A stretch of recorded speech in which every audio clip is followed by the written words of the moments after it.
Well, welcome to another Guns Contractors video. First real proper job, I'd say, with the backhoe. I did a little bit with it before and that little bit of road widening, but this one will definitely be testing the front bucket. Lot of stone to push out and everything. I've just driven here. This job is about 32 miles away from home, and I've just filled up with some fuel so that I'm sort of here now, and I'm going to leave the machine here for the few days we're going to do this job. And it's used 29 litres of fuel, so literally just filled up sort of down the road. So I guess the old sort of litre a mile of driving sort of seems to work out. So we're here for what, I don't know, £1.15, £1.18, £1.20 a litre sort of at the moment. I think around that kind of number. I haven't actually bought fuel for 6 or 8 weeks, and of course it fluctuates. But yeah, we've used about 30 litres of fuel. Then we're in for about 40-ish quid to get here, which, it's money, isn't it? But it's not horrendous in terms of what it would cost to get a track machine here. However, we are in November, and November is not known for its dry months. So that's where the risk could be. And I'll show you the job in a minute. And there is a little bit of a duck real estate, let's put it that way, a bit of standing water. I have had a walk around there, and it's sticky. A couple of soft areas, but don't know. 9 ton of 4CX may well find the rest of it. But anyway, it's not too bad. It took us about an hour and 3/4 to get here, something like that. And I did stop for obviously filling up fuel, so take 10 minutes off that. Yeah, just over an hour and a half. Probably not horrendous, to be honest. It's an awkward sort of route. It's not just like romping down dual carriageway or anything. I've come through a couple of towns and whatever. And of course, the backhoe does that lovely. Nice 6-speed gearbox is a huge improvement over my old machine with the 4-speed. So yeah, it's not been too taxing. But we're here. There are some other contractors on site. I'm currently blocked actually from where I need to really get, but I don't need to get there right now. Yeah, it's a new build housing estate, and I will show you the job. So this is the job, which is I guess a little sort of kickabout football pitch, but for whatever reason they found contaminated soil here, and they've had to excavate all of this, which, as you can see, has been done, and then it kind of has been left, sadly, and here we are in November trying to do something about it. So my first sort of job is to sort out all this fallen over Harris panels.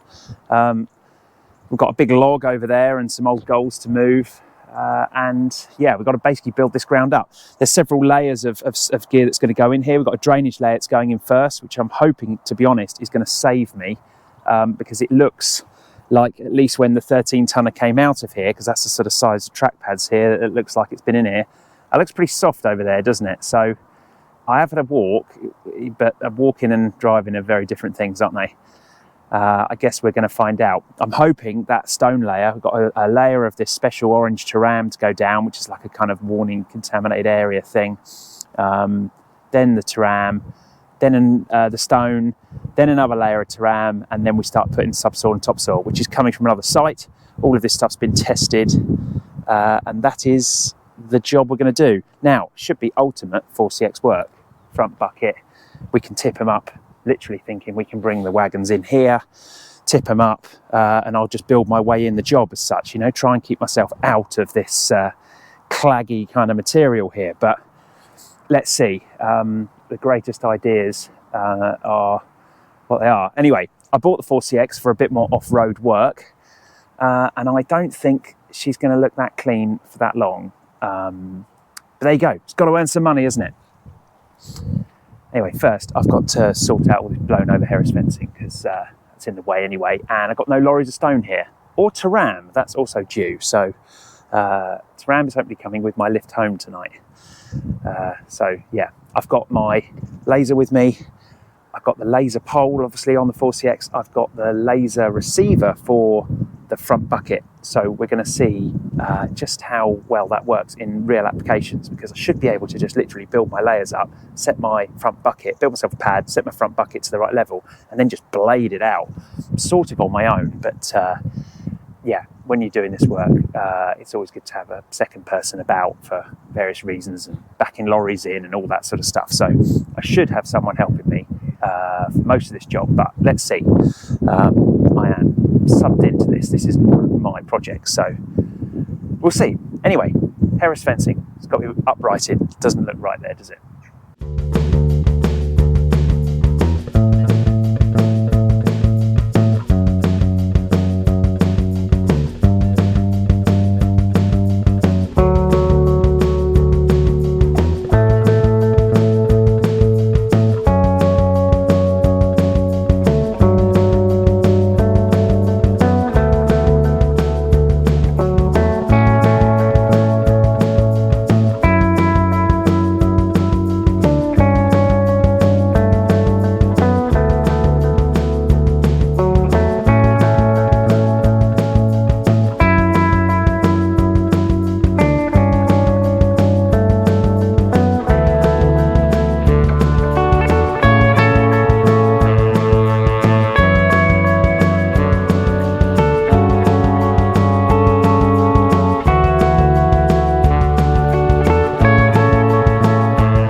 So he actually joined me on this is actually day 4 of the job, and I have to say it hasn't quite gone as I expected it to.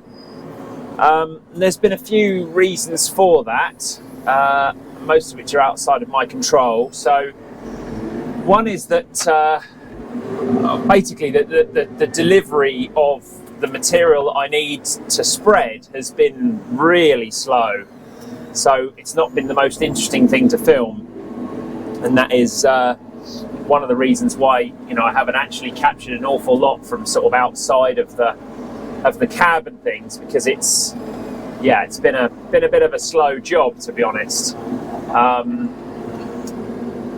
And it's also now looking like, well, it's definitely happening, that we're not going to be sort of completing this job right now. So we were hoping, or I was certainly hoping, that we could get the material in here and then kind of follow on with the topsoil after that, which is sort of the next stage of this job. But it would appear that that's not now going to happen. This job all this stuff's had to be tested, right? So this particular crush has all had to be tested to make sure that it's not contaminated, and that's the same with the subsoil as well. So that's the next stage. The next layer to go on this is a load of subsoil, and that's all got to be tested as well. And that's going to come from another site from the housing developer who we're sort of working on behalf of here. So yeah, it's and that's not been tested yet, that material that they've got. In fact, I spoke to the soil testing person this morning. She's actually going over there now to go and take a sample. So you've got to take a sample of it, you've got to get it tested, and then it takes something like 2 weeks from the point they test it to sign it off, to analyse the results. So we're basically in a situation where the job isn't actually going to be, well, it's not going to be, probably you're not going to be able to return to it for another 4 weeks, which is no good, is it? Just need to roll some terrain now, hang on. So yeah, that has put a slight dampener on things, and it's been a bit of a slow few days really, and I haven't actually been able to show off or prove to myself what I think the 4CX can do, because, you know, they've been dribbling stone into me, really.